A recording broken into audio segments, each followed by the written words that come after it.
YouTube. I just wanted to do this video as an update. This may look like the same revolver as that H&R Premier 22, but this is in fact an H&R Automatic. It's in the 32 caliber, so works much the same way.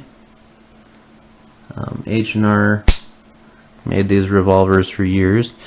This one's in great shape, so I don't know if you can see down the bore, but it's great. It is chambered for the 32 Smith & Wesson cartridge, but I shoot 32 automatics out of it, and it shoots quite well, actually.